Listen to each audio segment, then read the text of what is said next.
Je vous dis donc bonjour et bonsoir, très ravi de vous retrouver. Frères et sœurs, j'aimerais que nous commençons aujourd'hui par une prière. Père Céleste, nous laissons ces instants entre tes saintes mains. Il y a un homme, une femme qui t'aime et qui a besoin que tu puisses lui parler aujourd'hui. Parle à celui et à celle qui languit comme une biche soupire auprès des courants d'eau, qui a besoin d'être abreuvé par ta parole, qui a soif de ta parole, soif des saintes écritures, soif des révélations célestes. Parle à une sœur, à un frère, à un homme, à une femme, qui désire ardemment t'écouter et t'entendre. Ces choses spirituelles sont parfois difficiles, compliquées à comprendre. Avec l'aide du Saint-Esprit, facilite la compréhension à cette personne qui tient fermement à comprendre, à apprendre, pour mettre en pratique, pour t'adorer, te louer. Toi le Créateur, toi le seul vrai Dieu. Nous avons ainsi prié. Amen. Frères et sœurs, un jour j'étais fatigué de cette vie terrestre. J'avais subi des combats multiples. J'étais persécuté dans ma chair physique. J'étais persécuté moralement. Rien ne marchait. J'étais triste et perdu à tout jamais. Alors je me souviens que ce jour-là, j'étais enfermé dans ma chambre.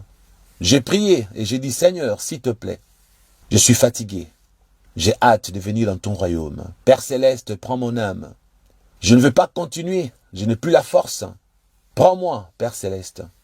Lorsque je priais, j'avais espoir qu'il allait exaucer ma prière. Je voulais énormément et fermement qu'il me prenne parce que la persécution avait été dure. J'avais traversé une période très compliquée, des combats spirituels, les diables qui voulaient vraiment m'éliminer à cause de l'œuvre de Dieu. Alors lorsque j'ai dormi ces jours-là, moi qui pensais qu'il allait peut-être m'exaucer, que j'allais me retrouver de l'autre côté, mais bizarrement quelque chose va se passer et je me suis retrouvé réellement de l'autre côté.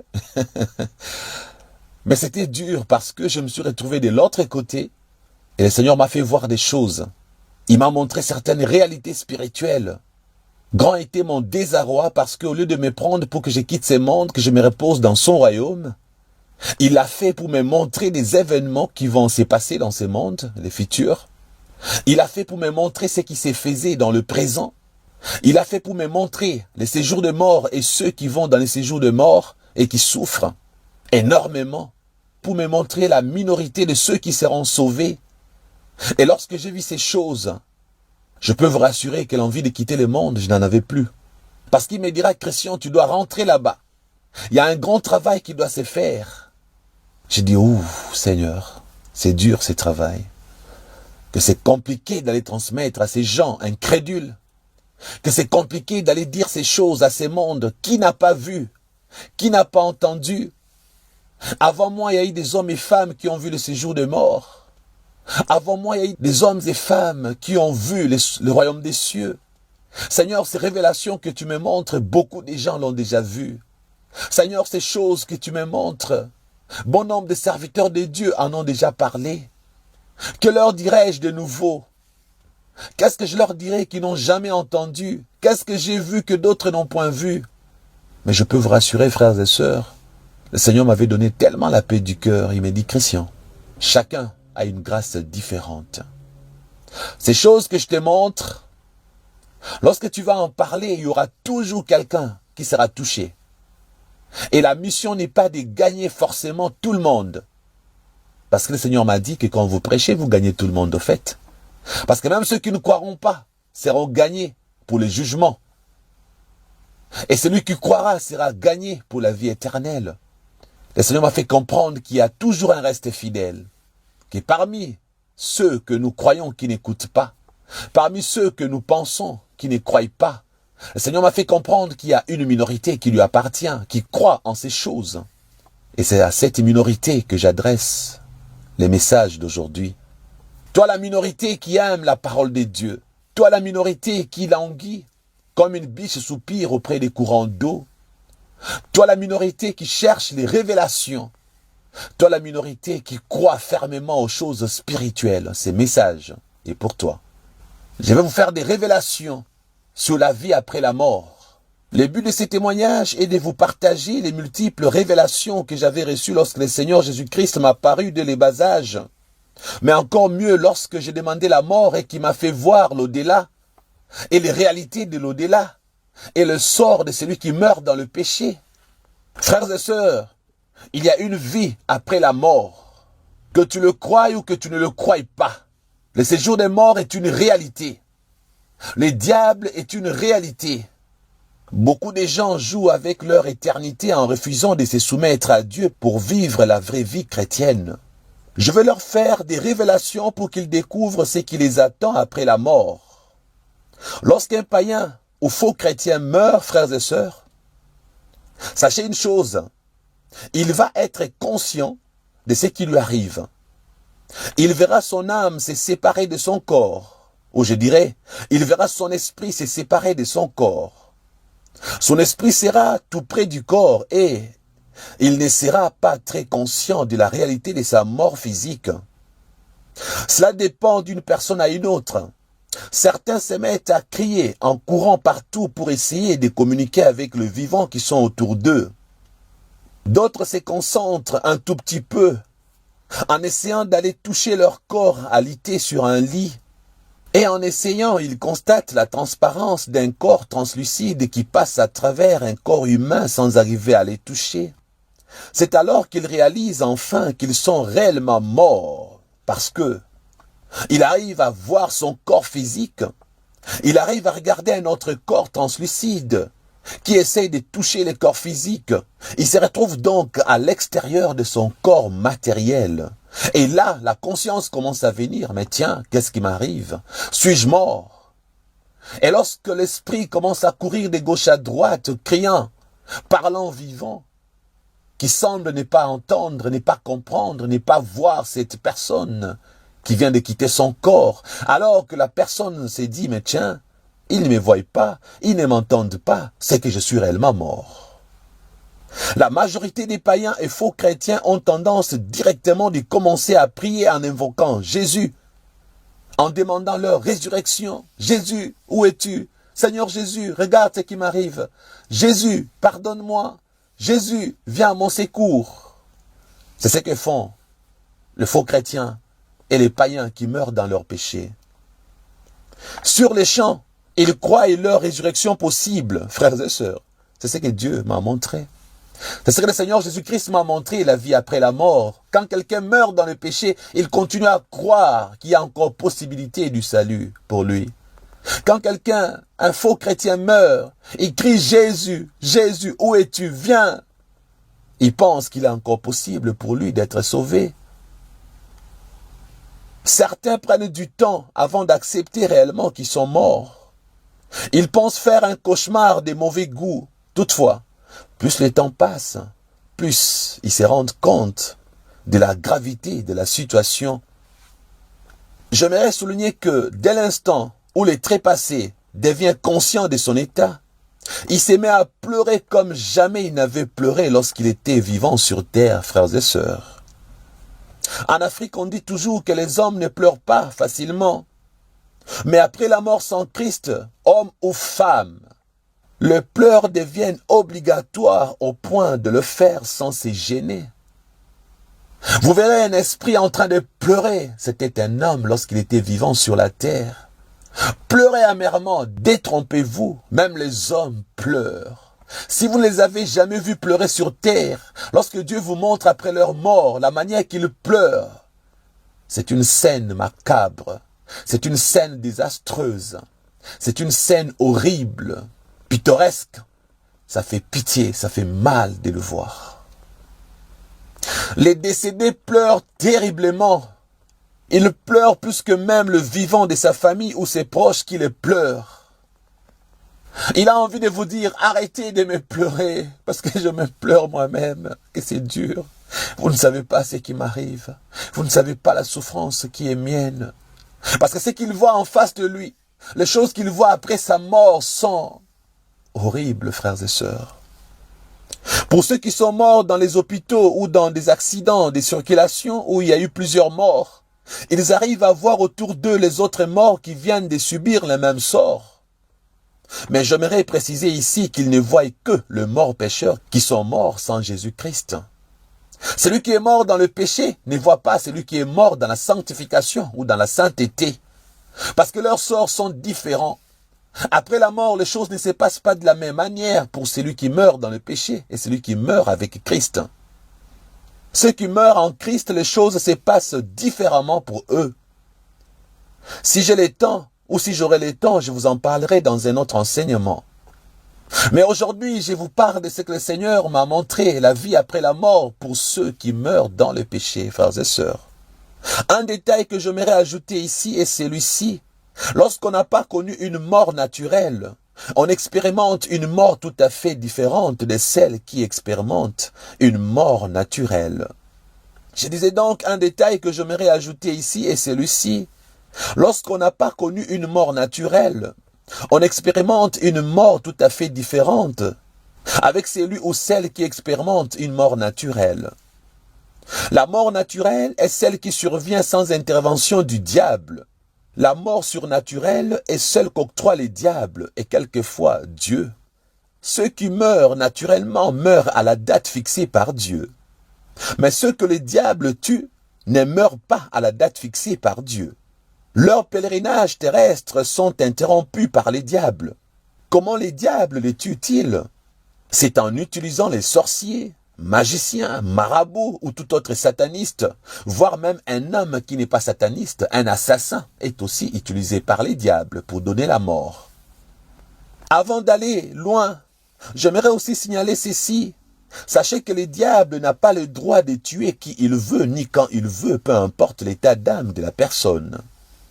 Notez alors que un païen sans Dieu est aussi très difficile à vaincre et à tuer pour Satan. Le monde spirituel a ses réalités. Tout homme et femme restent créés à l'image des dieux et appartiennent tous à Dieu. C'est le refus d'accepter Christ comme Seigneur et Sauveur dans sa vie qui finit par octroyer au diable le droit légal de tuer un non-converti, frères et sœurs. Mais les concernés a une marge d'erreur acceptable et accordée par Dieu, celle d'avoir droit au temps pour se décider un jour de donner sa vie à Christ. C'est ainsi que, lorsque les diables veulent tuer certains non-convertis, donc certains païens, ils n'y arrivent pas car ils voient la main protectrice de Dieu sur eux. Soit les satanistes qui ont pour mission de s'en prendre à eux verra un ange protecteur en train de les garder, ou encore ils verront juste une forte puissance les repousser, loin d'eux, les empêchant de leur faire du mal. Dès que la marge d'erreur ou le temps de protection divine arrivera à son terme, les diables se verra offrir tout pouvoir pour s'en prendre à eux, ces païens-là. Mais pour ceux qui donneront leur vie à Christ, les diables ne les touchera plus jamais. J'aimerais aussi souligner ceci. Sachez que certains vrais païens jouissent encore de la protection divine plus que le faux chrétien. Pour le faux chrétien, Dieu permet au diable de faire d'eux tout ce qu'il veut à l'exception d'une chose, les tuer. Car la mort d'une personne n'est décidée que par Dieu. Le fait que Dieu laisse une personne sans protection est déjà un arrêt de mort pour elle. C'est ainsi que le diable en profite toujours pour le tuer et la retirer de la terre. On pourra donc dire alors, si Dieu n'avait pas livré la personne à la merci du diable, ces derniers n'allaient avoir aucune possibilité d'en venir à bout. Il existe aussi des hommes et femmes qui jouissent encore de la protection divine, mais finissent par rompre le droit à cette protection eux-mêmes. Il y a quelque chose que Dieu a placé dans l'homme lorsqu'il l'avait créé qui fait de l'homme un être capable du pire ou du meilleur. Et cette chose-là, c'est le libre arbitre. Le libre arbitre de l'homme est une arme très efficace que l'homme utilise souvent contre lui-même, ou encore contre les diables, voire même contre Dieu. Dieu respecte le libre arbitre de l'homme. Un homme qui ne veut pas de Dieu quitte automatiquement la protection divine. Une personne qui accepte d'aller consulter un marabout, magicien ou tout autre sataniste quitte directement la protection divine. Aller consulter un sataniste est un pacte direct d'adhésion au satanisme. Vous me direz, mais comment est-ce que c'est possible? C'est simple, frères et sœurs. Sachez que tout ce que Dieu a interdit doit rester interdit. Faire le contraire de ce que Dieu dit est une désobéissance qui donne accès direct à l'ennemi. Le diable étant rusé, il va toujours chez Dieu accuser les concernés en rappelant à Dieu sa propre parole. Et dès que le diable a raison aux yeux de Dieu, il recevra alors l'autorisation légale d'agir dans la vie de tout celui ou celle qui avait décidé de les consulter par les devins ou autres satanistes. C'est ainsi que l'ennemi arrive à donner la mort à certaines personnes. Notez que le non-chrétien, donc le païen qui n'a jamais été consulté les féticheurs, est très bien protégé par Dieu, plus que celui qui se prétend chrétien et qui est déjà allé consulter les féticheurs ou autres satanistes. Revenons à présent sur le mort sans Christ, frères et sœurs. Quelques minutes après leur décès, les démons viennent vers eux pour les récupérer. Ce que les gens ne savent pas est que, à la mort d'une personne sans Christ, une fête s'organise dans le royaume du diable. Une joie immense s'exprime parmi les démons. Lorsqu'ils viennent récupérer l'âme du perdu, c'est avec joie, cris de triomphe qu'ils les font. Les décédés le voient venir méchamment vers lui. La réaction spontanée a toujours été de crier le nom de Jésus-Christ. Malheureusement, rien ne se produira. Les démons diront aux décédés ceci: n'as-tu pas lu la Bible? Après la mort, ceux qui meurent sans Christ sont déjà jugés et condamnés pour périr dans un lac de feu. Et les démons ajouteront: mais en attendant ces choses-là que Dieu a prévues, nous les démons, nous allons prendre plaisir en vous faisant souffrir dans un terrible endroit. Ici, Jésus-Christ ne pourra rien faire pour vous, même si vous criez son nom à tue-tête. Frères et sœurs, les décédés, les morts sans Christ, va gigoter, crier, se débattre, mais sans rien changer à son triste sort. Les démons prennent le mort sans Christ pour les amener dans les séjours de mort. Cet endroit est un lieu qui reçoit tous ceux qui meurent sans Christ. C'est dans cet endroit qu'ils attendent le jugement dernier. Lorsque Dieu avait créé cet endroit, c'était un lieu sans feu. Les perdus sans Christ étaient bannis. Les non-croyants, les perdus, ceux qui mouraient sans Dieu étaient bannis de sa présence et subissaient toutes sortes de souffrances qui n'avaient rien à voir avec le feu. Les flammes de feu ont été ajoutées à cet endroit par les diables. Il a voulu donc infliger d'atroces souffrances aux hommes récalcitrants. Le diable est rempli de haine. Il a une colère ardente contre Dieu. Il déteste Dieu. Il déverse sa colère contre Dieu en s'apprenant à l'homme. Le diable n'aime personne. Il n'y a pas d'amour en lui. Il dit souvent « je t'aime » à certains de ses serviteurs. C'est pour détourner leur attention. Tous les satanistes qui se croient aimés par les diables se trompent. Le diable ne sait pas aimer et il ne peut jamais aimer. Ces satanistes qui pensent que les diables les aiment, ils se retrouveront dans les flammes de l'enfer.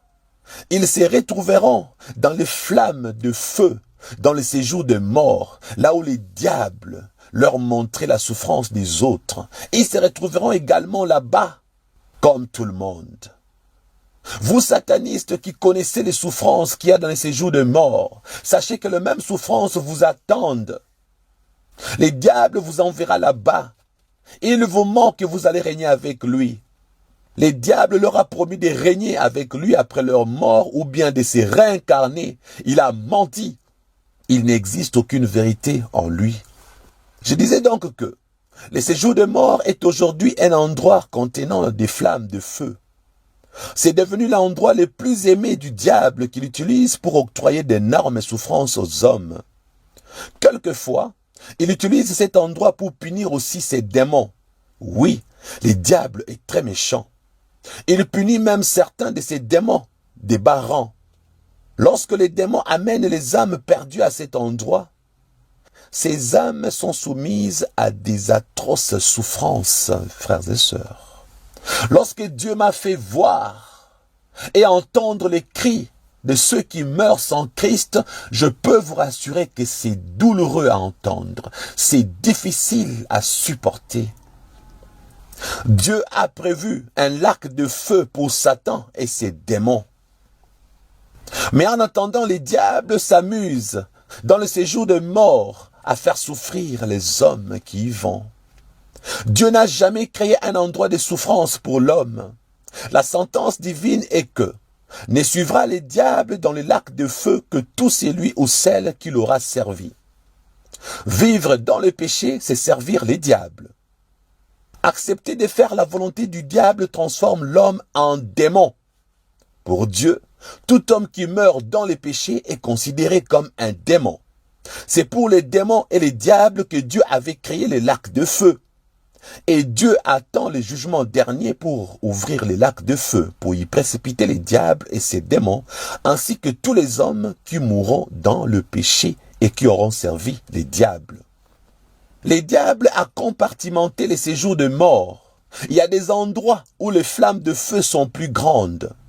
Pour un homme ou une femme qui était chrétien ou chrétienne sur terre, c'est dans un endroit très brûlant qu'il les conduit.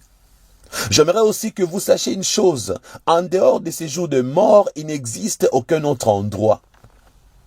Le purgatoire est un mensonge du diable que l'Église catholique vous transmet. Il n'y a pas de pardon après la mort, frères et sœurs. On ne peut pas prier pour le salut d'un mort, ni d'une morte. Dès qu'on meurt, le verdict divin tombe. Si on meurt dans le péché, le verdict est la mort dans un lac de feu après le jugement dernier. Mais en attendant, on va dans les séjours de mort. Si on meurt en Christ, le verdict est vivre éternellement dans le royaume des dieux. Mais en attendant, on est dans la présence des dieux. On appelle cet endroit le paradis. Revenons sur le mort sans Christ. J'aimerais vous faire encore d'autres révélations. Beaucoup de morts que vous enterrez ne sont pas réellement morts, frères et sœurs. Lorsque les diables utilisent les sorciers, marabouts, magiciens et autres satanistes pour tuer un humain, ils utilisent des procédés maléfiques qui s'apparentent à la médecine humaine. Il s'agit premièrement de faire croire à sa famille ou à ses proches qu'il est réellement mort. Mais comment s'y prennent-ils?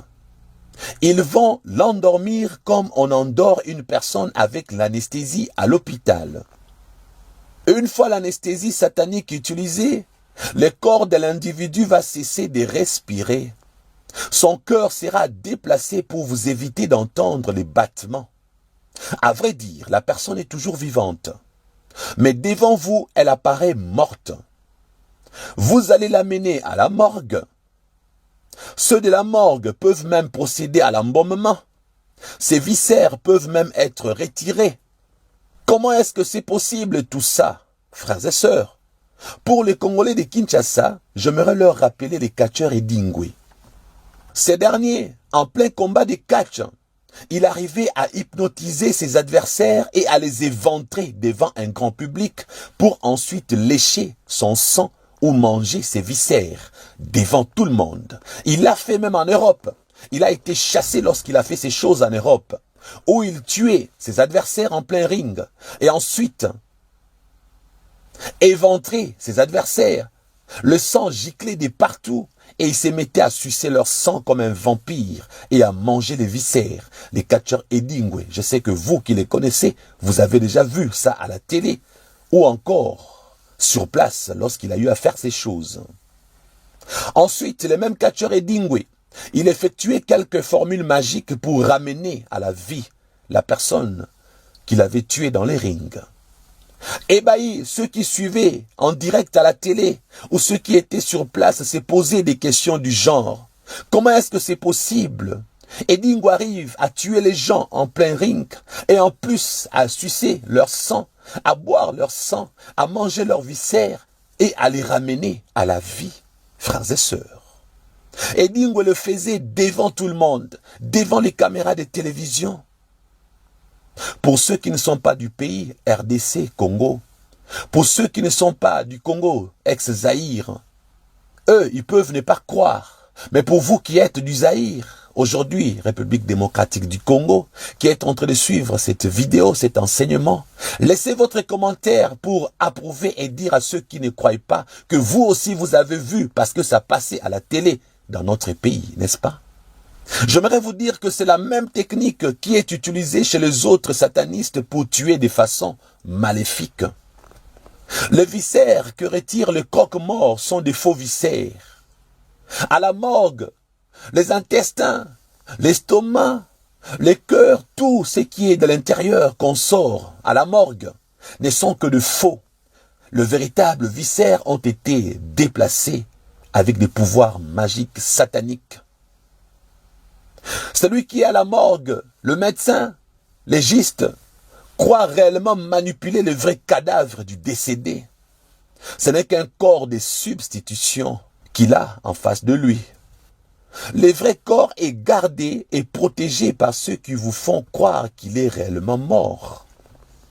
Fasciné par la magie, toi qui ne crois pas en Christ, toi qui vis encore dans le péché, le jour où tu vas mourir, tu vas vivre toutes ces choses, tu vas voir que tu n'étais pas encore morte lorsqu'on t'a annoncé mort à l'hôpital ou à la maison. Ceux qui sont tués diaboliquement et sataniquement continuent encore à vivre. Et il ne sera pas utile que je vous dise la suite. Parce que je me dis vous faire des révélations sur les procédés, comment les diables font, comment les sorciers font pour tuer quelqu'un, comment ils font. Bon, je me dis c'est pas très utile. Je vais vous cacher certains détails. Je vais vous cacher certaines révélations. Mais je puis néanmoins vous dire, frères et sœurs, mourir tué par les sorciers, mourir tué par les satanistes est une expérience impossible à supporter. Est une expérience que vous allez avoir, que vous allez regretter éternellement. Parce que ce qu'ils vont vous faire avant de vous tuer est innommable, est indicible, est insupportable. Le Seigneur m'a fait voir le mort qui meurt dans leurs péchés, frères et sœurs. J'ai entendu leurs cris. J'ai vu leur souffrance. Loin de la face de Dieu, ils sont abandonnés. Le Dieu de justice a prononcé la sentence. Il y en a qui pensent que le jugement dernier, c'est là qu'il y aura la sentence ou le verdict. Je peux vous dire que le jugement dernier n'est que la confirmation de la sentence qui tombe le jour où tu meurs dans le péché. Le vrai verdict, c'est ta mort. Parce que dès que tu meurs sans Christ, ton sort est connu. Tu es perdu à tout jamais. Et tu souffriras. Tu crieras Jésus après ta mort. Tu chercheras Jésus. Tu chercheras les serviteurs de Dieu. Mais tu auras qu'en face de toi les démons. Tu auras en face de toi les diables. Ils vont te faire souffrir. Ils vont te maltraiter. Tu dis que tu ne crois pas à l'enfer. L'enfer existe. Tu dis que tu ne crois pas au séjour des morts et aux flammes de feu dans le séjour des morts. Eh bien, tu croiras les jours où tu entreras dedans. J'ai vu avec mes yeux. Le Seigneur me l'a montré. L'endroit des souffrances. Je vous assure que vous pouvez perdre la raison. Lorsqu'on vous en parle, vous ne croyez pas. Voilà pourquoi Jésus avait dit à l'homme riche, s'ils ne croient pas les prophètes qui sont sur terre, s'ils ne croient pas les écrits des saintes écritures, ils ne croiront pas même si un mort revenait à la vie et qu'il leur annonçait ces choses. Frère, crois ce que je t'ai dit. Tu n'as pas besoin de voir pour croire. Donne ta vie à Christ. Abandonne la vie de péché. Toi qui t'es dit chrétien, qui continue à vivre dans le péché, donne ta vie encore à Christ. Redeviens sérieux, car ce qui t'attend après la mort, c'est quelque chose. Le mot manque pour qu'on vous définisse, pour qu'on vous détaille ces choses. Toi, chrétien, qui est en Jésus-Christ, qui craint Dieu, sache une chose. Le jour où tu vas mourir, les anges viendront te récupérer. Ils vont t'amener dans la présence de Dieu. C'est une expérience magnifique. Et j'aimerais annoncer aux chrétiens, lorsqu'un vrai chrétien meurt, même son corps, les diables ne touchent pas. Dans les cimetières, Souvent les satanistes arrivent la nuit pour profaner les cadavres, pour chercher les viscères, couper les ongles, prendre les os, les ossements, faire avec des fétiches et autres. Frères et sœurs, j'aimerais vous annoncer une chose que vous ne savez pas. Même les cadavres de chrétiens est protégé par Dieu dans les cimetières. Les satanistes n'ont pas accès aux cadavres des hommes de Dieu. Moi qui vous parle, si jamais Dieu me prend, mon corps sera inaccessible au monde des ténèbres. Je serai là peut-être dans le cercueil, là en dessous de la terre. Ils essaieront de venir tout près de mon corps. Ils n'y arriveront pas. Parce qu'un ange, une puissance, un pouvoir divin protégera mon corps physique. Dieu protège le corps de ses serviteurs. Est-ce que vous le savez? Si vous ne l'avez jamais su, je vous en ferai une démonstration biblique tout à l'heure. Frères et sœurs, lorsque vous avez la grâce d'être en face de Christ, vous expérimentez alors une paix intérieure et une assurance digne de folie. Vous devenez capable de mourir pour lui au point d'accepter les souffrances physiques les plus atroces. Les plus atroces. Et le jour où j'étais en face de Christ, le voir par sa grâce, le jour où il a pu me montrer les séjours de mort, la vie après la mort, je vous assure que la paix que j'avais, une paix immense, indicible. On a besoin de demeurer dans sa présence pour toujours. On a besoin de ne pas revenir ici-bas sur terre. Le plus grand prophète de la Bible s'appelle Moïse. Écoutez les témoignages que la Bible donne de lui. Hébreux 3:5. Pour Moïse, il a été fidèle dans toute la maison de Dieu comme serviteur pour rendre témoignage de ce qui devait être annoncé. Moïse était serviteur dans toute la maison de Dieu. Une onction spéciale était sur lui, frères et sœurs. Lorsque Moïse sortait de la présence de Dieu, il était impossible aux enfants d'Israël de le regarder. Moïse était obligé de mettre un voile pour protéger ceux qui les regardaient.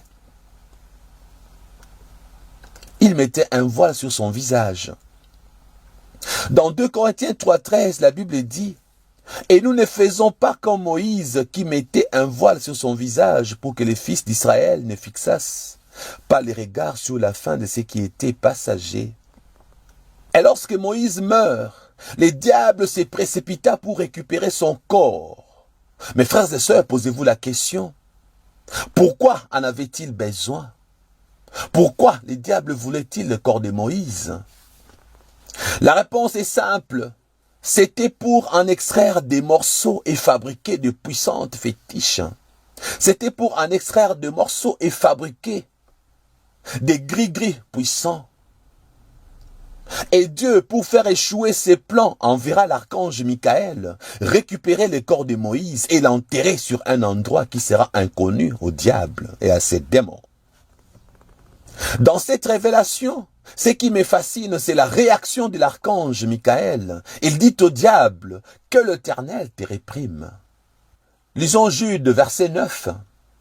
Or, l'archange Michel, c'est la même chose, Michael ou Michel, pour vous qui ne le savez pas. Sachez que Michael ou Michel, c'est la même personne. C'est le même ange, disais-je. Lorsqu'il contestait avec le diable et lui disputait le corps de Moïse, n'osa pas porter contre lui un jugement injurieux, mais il dit que l'Éternel te réprime, que le Seigneur te réprime. Frères et sœurs, est-ce que dans un combat singulier, les diables pouvaient-ils vaincre Michel? Non, mais pourquoi ne l'a-t-il pas réprimé lui-même? Réprimer les diables soi-même est une invocation qui accorde les diables le droit d'agir au milieu de vous et les rend plus forts. Frères et sœurs, il ne faut jamais réprimer les diables. Laissez l'Éternel désarmer. Laissez Jésus-Christ réprimer les diables. Réprimer, c'est empêcher quelque chose de se développer. Au sens figuré, réprimer, c'est calmer ce que l'on considère comme un mal. Frères et sœurs, comme vous l'avez découvert, le corps de Moïse a été protégé. L'archange Michael a eu la mission d'aller chercher le corps de Moïse et de l'enterrer sur un endroit secret où les diables et ses démons n'auront pas accès. Dieu a protégé les corps de Moïse parce que les diables, s'ils prenaient le corps de Moïse, il allait utiliser les corps de Moïse pour fabriquer des gris-gris puissants. Oui, parce que le cadavre de Moïse dégageait l'onction. Souvenez-vous, son visage qui reflétait la gloire de Dieu. Moïse était dans la présence de Dieu. Il recevait l'onction même sur les tissus de son corps. Le corps de Moïse dégageait l'onction. Oui, il y a des serviteurs de Dieu qui dégagent l'onction rien que dans leur corps physique. Voilà pourquoi la Bible dit que les apôtres, sans oublier Paul, on arrivait à les toucher et on recevait le miracle. Et jusqu'aujourd'hui, le corps des serviteurs de Dieu dégage une forte onction. Parfois, eux-mêmes ne le savent pas. Et si un serviteur de Dieu meurt, les diables envoient ces féticheurs, ces satanistes, aller profaner leur tombe pour toucher leur corps, prendre des morceaux. Mais lorsqu'ils arrivent là-bas, ils constatent que c'est impossible de toucher au cadavre d'un serviteur de Dieu, même s'il n'est plus en vie, parce que son corps reste protégé par Dieu. Je suis heureux de les savoir et de l'apprendre par révélation et de les lire dans la Bible. Et je sais que Dieu me protégera, même si je ne suis plus moi, même si cette enveloppe de chair reste ici-bas sur terre. Dieu le respectera et il fera respecter mon enveloppe de chair. Parce que la Bible dit que votre corps est le temple du Saint-Esprit, frères et sœurs. Alors mon corps sera gardé et protégé par Dieu après mon départ d'ici-bas. Frères et sœurs, j'aimerais vous donner une autre preuve dans la Bible, cette fois-ci dans l'Ancien Testament. Lisons 2 Rois chapitre 13, verset 21. La Bible dit, « Et comme on enterrait un homme, voici on aperçut une de ses troupes, et l'on jeta l'homme dans le sépulcre d'Élisée. » Élisée, successeur d'Élie, était mort. Là, on jette un cadavre là où il y a le corps d'Élisée dans son sépulcre. Lisons la suite. La Bible dit, « L'homme alla toucher les os d'Élisée, et il reprit vie et s'éleva sur ses pieds. » Vous avez vu? Donc, Élisée est dans un sépulcre. Des années plus tard, son corps s'est décomposé. Il ne restait que les ossements. On enterre un cadavre qui venait de mourir. On met son corps là où il y avait les ossements d'Élisée. À peine il touche les ossements d'Élisée, il se réveille. Résurrection. Qui a prié pour lui? Personne. C'est l'onction qui dégageait les ossements d'Élisée à réveiller cet homme qu'on venait de jeter. Oui, frères et sœurs, si vous avez entendu des témoignages des satanistes qui vous ont dit qu'il est impossible de profaner les cadavres des serviteurs de Dieu, ils vous ont dit la vérité. Dieu protège le cadavre de chrétiens. Deviens chrétien, frères et sœurs. Dieu protégera même ton cadavre. Toi qui es païen, toi qui vis dans le péché, toi faux chrétien, quand tu vas mourir, les diables prendront même ton cadavre. Il va les couper en morceaux. On va te faire sécher. On va retirer ton sang. On va retirer ton eau. On va retirer tout de ton corps pour en faire des objets du genre fétiche, gris-gris et je ne sais quoi d'autre. Il y a des satanistes qui ont des crânes chez eux à la maison, ce sont des crânes de vos cadavres. Il y a des satanistes qui ont des parties des corps humains dans leur maison, les parties de vos cadavres. Vous qui ne craignez pas Dieu, même vos cadavres seront bafoués, vos cadavres seront profanés. Vous êtes malheureux.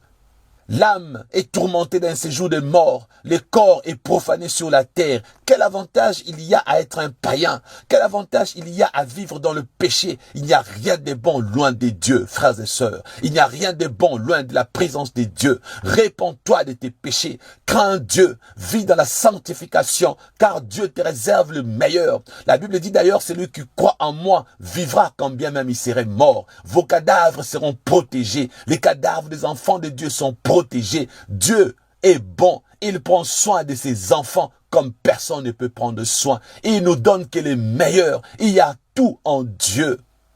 Je sais qu'il y a des chrétiens qui se sont dit, mais pourquoi ils nous racontent tout ça? C'est pour quelle finalité? C'est pour créer en vous la crainte de Dieu. C'est pour créer en vous la haine du péché. Parce que ce qui attend les pécheurs après la mort, ce qui attend le non-chrétien après la mort, ce qui attend le faux chrétien après la mort est terrible. Le Seigneur me l'a fait voir. J'aimerais que vous m'appeliez peut-être en privé pour que je vous donne d'autres détails. Je me suis réservé de les donner ici. J'ai vu avec mes yeux.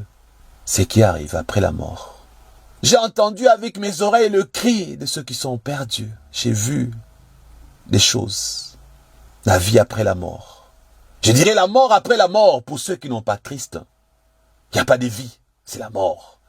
Sur terre, ils sont des morts. Jésus a dit laissez les morts entrer leurs morts. Après la mort, ils sont encore des morts. Ils ne vivent que la mort. Frère, le péché est un prix de ta perdition. Le vol que tu commets est un prix de ta perdition. L'impudicité, c'est le prix de ta perdition.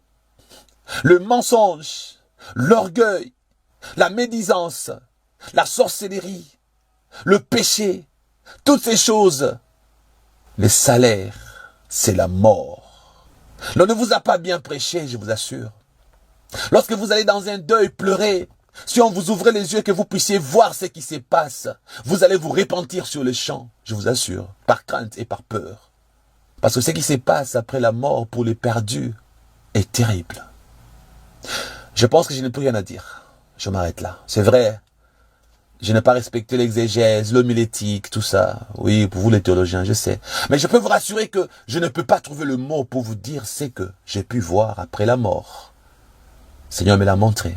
Lorsque moi-même j'ai demandé de partir.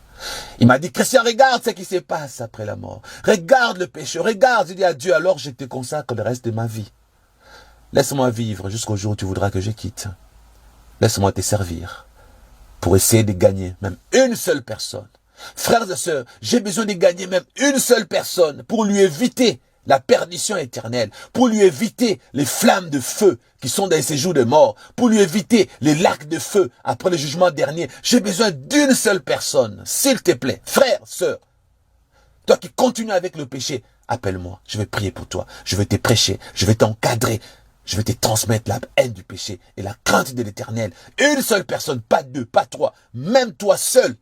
Je donnerai mon temps pour toi. Même pour toi seul, je donnerai mon énergie. Je vais te communiquer les pensées divines. Je vais te parler du royaume des cieux. Je vais t'aider à redevenir un bon chrétien. Je vais t'aider à te repentir et à être en relation, en intimité avec Dieu pour sauver ton âme, pour que tu échappes à ce qui attend les pécheurs après la mort. Que le Seigneur vous bénisse. Au revoir.